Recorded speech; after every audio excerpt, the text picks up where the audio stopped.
Olá e bem-vindos. Eu sou o Carlos. E eu sou a Júlia. Hoje a gente vai mergulhar numa história que, à primeira vista, parece simples, mas é cheia de camadas.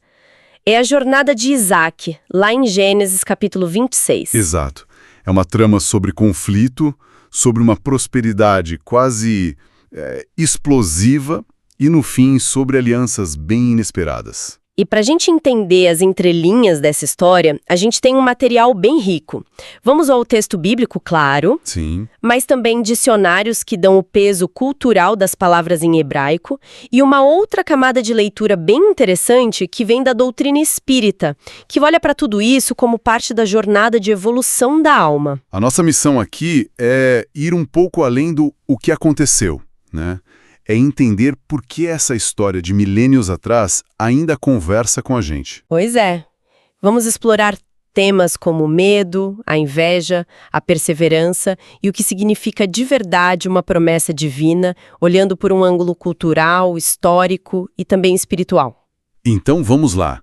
A história já começa com uma sensação de déjà vu, sabe? Totalmente. O Isaac, assim como o pai dele, o Abraão, passa por um período de fome e precisa se mudar. Vai para Gerar, terra dos filisteus. E aí ele faz exatamente a mesma coisa que o pai.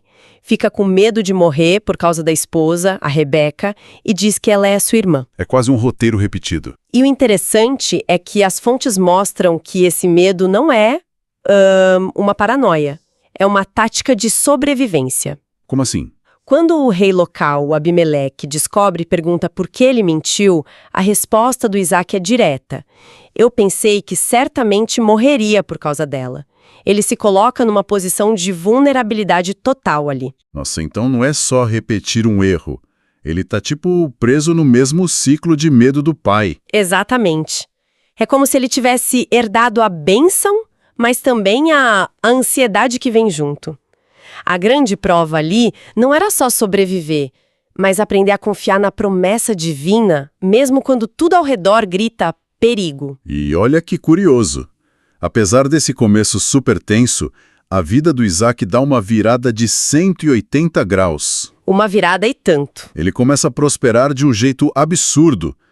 O texto fala que ele plantou e colheu 100 vezes mais no mesmo ano, porque o Senhor o abençoava. Só que essa prosperidade toda, em vez de trazer paz, acende um estopim. O estopim da inveja. Exatamente, a inveja. E a reação dos filisteus é brutalmente simbólica. Eles começam a entulhar os poços de água que o Abraão, pai do Isaac, tinha cavado anos antes. E eu fico pensando, por que especificamente entulhar os poços? Não seria mais lógico eles tomarem os poços para eles? A água era ouro ali. Essa é a pergunta-chave. Porque eles não atacaram Isaac diretamente. Eles atacaram a fonte do sucesso dele. Sei. A palavra hebraica para entulhar, katam, é mais do que só encher de terra. Significa obstruir, fechar, sufocar. Sufocar a fonte da vida. Exato. A água no deserto é a própria vida, mas simbolicamente é a bênção de Deus, a força que renova. Entulhar o poço era uma tentativa de dizer: a sua bênção não é bem-vinda aqui. E a resposta do Isaac a isso é impressionante. Ele não parte para a briga, Não. ele simplesmente se afasta e começa a cavar de novo. Ele reabre os poços antigos do pai e dá a eles os mesmos nomes. Esse ato de cavar, chapar em hebraico, é a imagem da perseverança construtiva. Ele encontra mais conflito, claro, ele cava um poço, brigam por ele, aí ele chama de eseque, contenda. Cava outro, chama de sitna, inimizade. Mas ele não para, ele responde à destruição com criação, à agressão com resiliência. É uma lição de saber escolher as batalhas, né? E essa ideia de responder à hostilidade com trabalho construtivo, isso parece ir além da pura sobrevivência. E sei que a doutrina espírita tem uma leitura bem específica para esse tipo de desafio, certo? Tem, sim. A visão espírita olha para essa história como uma grande metáfora da jornada da alma. Certo. Obras como as de Chico Xavier nos lembram que somos todos aprendizes na escola da evolução. A vida do Isaac, com esses conflitos todos, seria uma série de provas para o seu aprimoramento. Não são castigos, são oportunidades. Entendi. E a inveja dos filisteus nesse contexto seria o quê? Um obstáculo externo, tipo uma prova enviada. Não exatamente. Allan Kardec em O Céu e o Inferno ajuda a gente a pensar nisso. Ele sugere que o mal não é uma entidade de fora. É uma coisa nossa. É aquela má tendência que todos nós temos no nosso psiquismo. Então a inveja dos filisteus seria a manifestação dessas tendências inferiores da natureza humana. Então a prova de Isaac não era a inveja dos outros. Era como ele reagiria a ela. Faz todo sentido. Perfeito. A grande lição por essa ótica é que ele não combate sombra com mais sombra. Ao se afastar e cavar novos poços, ele está simbolicamente buscando novas fontes de sustento espiritual, se recusando a ficar preso no conflito. Ele eleva o padrão da resposta. E essa perseverança, uma hora funciona. Depois de tanta briga, ele cava um poço e ninguém disputa. E ele o chama de Rehobote. Que tem um significado especial, né? Totalmente. Rehobote significa lugares amplos, espaço largo. É o clímax da luta dele. Isaac diz: agora, pois, o Senhor nos deu largueza. A palavra hebraica para isso é rachab. É a conquista de um espaço não só físico, mas mental e espiritual para poder prosperar em paz. E é nesse momento de paz, nesse lugar amplo, que Deus aparece para ele e reafirma a aliança. E aí a história tem uma reviravolta. Uma reviravolta incrível. O Abimeleque, o mesmo rei que tinha expulsado ele, volta. Mas a atitude é outra. Completamente outra. Ele vem pedir um acordo de paz. E a justificativa dele revela tudo. Ele diz para Isaac: temos visto claramente que o Senhor é contigo. Nossa, a percepção mudou. Mudou tudo. Eles deixaram de ver o Isaac como um rival com sorte e passaram a reconhecer a fonte do sucesso dele. O medo e a inveja se transformaram em reverência. E aí eles fazem um acordo. Exato. Selam um concerto com um juramento e um banquete. O lugar, Berseba, passa a significar poço do juramento. É a paz conquistada não pela espada, mas pelo reconhecimento do divino na vida do outro. O capítulo poderia muito bem terminar aí, né? Com essa festa de paz, tudo resolvido. Seria o final perfeito. Mas ele termina com uma nota bem amarga. Um problema dentro da própria família de Isaac. Pois é, o filho mais velho dele, Esaú, se casa com 2 mulheres do povo Eteu. E o texto é uma franqueza que dói.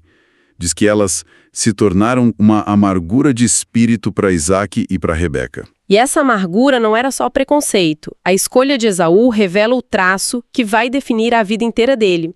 O foco total no impulso imediato, ignorando as consequências. É um contraste brutal, não é? A gente passa o episódio inteiro falando da paciência de Isaac, cavando poço atrás de poço, e a história termina mostrando que o filho dele é a personificação do oposto. Um alerta poderoso. A história de Isaac é a de um homem que entende o valor do legado. Ele reabre os poços do pai. Ele se preocupa com a aliança. Certo. Já o Esaú, ele não está pensando em legado, está pensando no agora. Ao se casar com mulheres de outros povos, ele está na prática diluindo a herança espiritual que ele deveria proteger. E para os pais que lutaram tanto por aquilo? Para eles é uma tristeza profunda. É um mau presságio que já antecipa o grande conflito da próxima geração, a luta entre Esaú e Jacó. É a história se preparando para o embate entre a gratificação imediata e o propósito de longo prazo. Então, fazendo um balanço dessa jornada toda do Isaac, a gente passou pelo medo, pela inveja que tenta sufocar, por uma perseverança quase teimosa. Sim, de continuar cavando. E chegamos a uma paz que só foi possível quando a bênção dele foi reconhecida por todos. A grande lição que fica, para mim, é sobre essa dança entre a promessa divina e o nosso esforço. A bênção não é passiva, né? Ela se manifesta através da nossa ação, da nossa resiliência. E da sabedoria para não entrar no ciclo de conflito. Exato. E na visão espírita, essa história é um mapa da jornada da alma. Através das provas, dos poços entulhados, a gente aprende a superar os instintos mais baixos com um trabalho construtivo até encontrar o nosso Rehoboth, o nosso espaço para crescer em paz. E com essa reflexão, a gente encerra a nossa análise de hoje. Muito obrigado pela companhia. Até a próxima! A história de Isaac cavando os poços do pai nos leva a pensar, em nossas próprias vidas, quais são os poços de sabedoria e valores que nossos antepassados cavaram, que foram entulhados pela inveja, pela pressa ou pela modernidade, e que talvez a gente precise redescobrir e reabrir hoje para encontrar nossa própria fonte de bênçãos. E se você gostou, não esqueça de se inscrever no canal NEP Apóstolo João, acione as notificações para não perder nenhum vídeo e não deixe de curtir este vídeo. Episódios novos todas segundas, quartas e sextas-feiras, sempre às 8 horas da manhã. É isso, bem simples. Hum.